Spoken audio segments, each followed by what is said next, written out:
ধ্বংস হয়ে যাচ্ছে যে সমস্ত কারণে, তার মধ্যে মাদক একটা।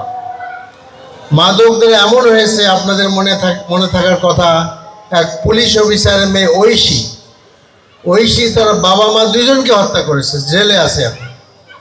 তো এটা আসলে আপনার সর্বনাশ, ফ্যামিলিকে ধ্বংস করে, সমাজকে ধ্বংস করে, নিজেরা ক্ষতিগ্রস্ত হয়।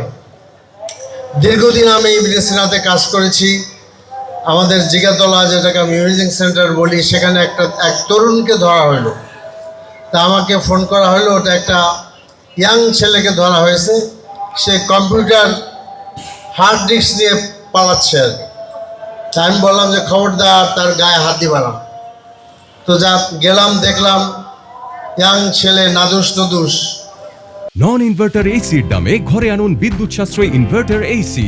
এখন 1.5 ton my one inverter AC মাত্র 48,900 টাকা পাওয়া যাচ্ছে মিনিস্টার শোরুমে। ফোন দিয়েছে নাম্বার, তার মায়ের নাম্বার। ফোন করা হলো মাকে। সে বলল, হ্যাঁ আমার ছেলে, আমাদের গুলশানে বাড়ি আছে, আমাদের গাড়ি আছে, একাধিক গাড়ি, কিছুই অভাব নাই, কিন্তু ছেলেকে আমরা কিছুতেই মাদক থেকে রক্ষা করতে পারছি না।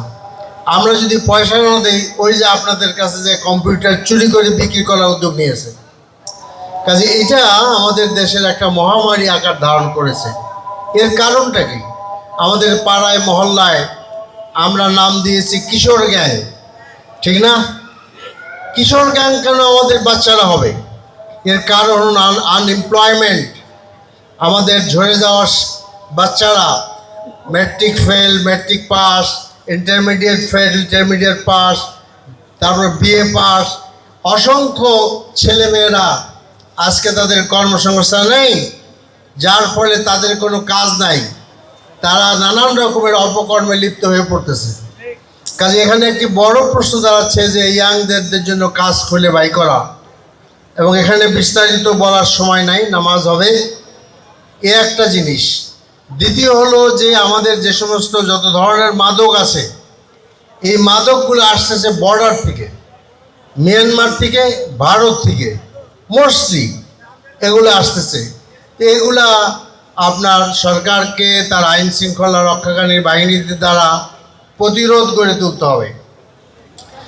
এরপরে যেটা very very effective, very essential, again আমি আবার বলছি, very very essential, very effective, পাড়ায় মহল্লায় কমিটি গঠন করেন।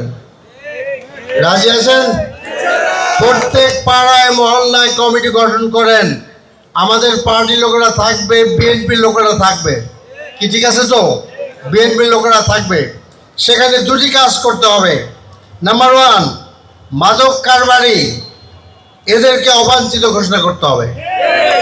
আপনার ঘোষণা দিয়ে দেন, ছোট বড় সকল মাদক কারবারি অবাঞ্ছিত ঘোষণা করতে হবে।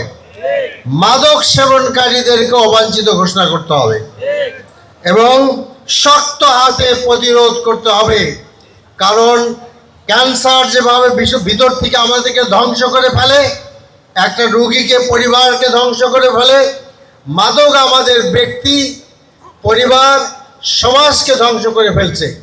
বড় বড় শিক্ষিত পরিবারের, ধনী পরিবারের দুলাল দুলালিরা এই মাদকের কারণে ধ্বংস হয়ে যাচ্ছে। আরেকটি কথা আমি বলতে চাচ্ছি, যেট ইজ ভেরি ইম্পর্ট্যান্ট। আমাদের এডিসি সাহেব বলেছেন, ইভেন দেন আমি বলতে চাই, আমাদের ধানমন্ডি এলাকায়, গুলশান এলাকায় প্রচুর ধরনের রেস্টুরেন্টে মাদক সেবা করা হয়। সেখানে হুক্কা জাতীয় কী কী সীসা টিসা এগুলো করছে, এগুলো আপনারা বন্ধ করেন, এগুলো বন্ধ করেন, এগুলো তছনছ করে দেন। আমাদেরকে শেষ করে ফেলছে এগুলোর বিরুদ্ধে আমাদেরকে অবশ্যই প্রতিরোধ গড়ে তুলতে হবে। আমি আর কথা লম্বা করতে চাই না। ইলেকশনের আগেই আমি বলেছিলাম যে there should be a combined effort, political parties, police, narcotic department and the religious leaders, সকলকে নিয়ে আমরা সমাজে প্রতিরোধ গড়ে তুলব। কারণ এইটা কোনো পলিটিক্যাল পার্টির একক সমস্যা নয়, এটা কোনো রিলিজিয়াসের ছেড়ে দেওয়ার বিষয় নয়। রিলিজিয়ানের লোকেরা যদি মনে করেন যে আমি গির্জায়, আমি মন্দিরে, আমি মসজিদে আমি শুধু ওয়াজ করব, এটা যথেষ্ট নয় রে ভাই। কারণ কথাই বলে না যে চোরায় না শুনে ধর্মের কাহিনী। আপনারা প্রত্যেক জুম্মাতে এবং আপনার এই গির্জাতে, মন্দিরে আপনাদের ভক্তদের বলেন আপনারা যে মাদকের বিরুদ্ধে প্রতিরোধ গড়ে তুলতে হবে।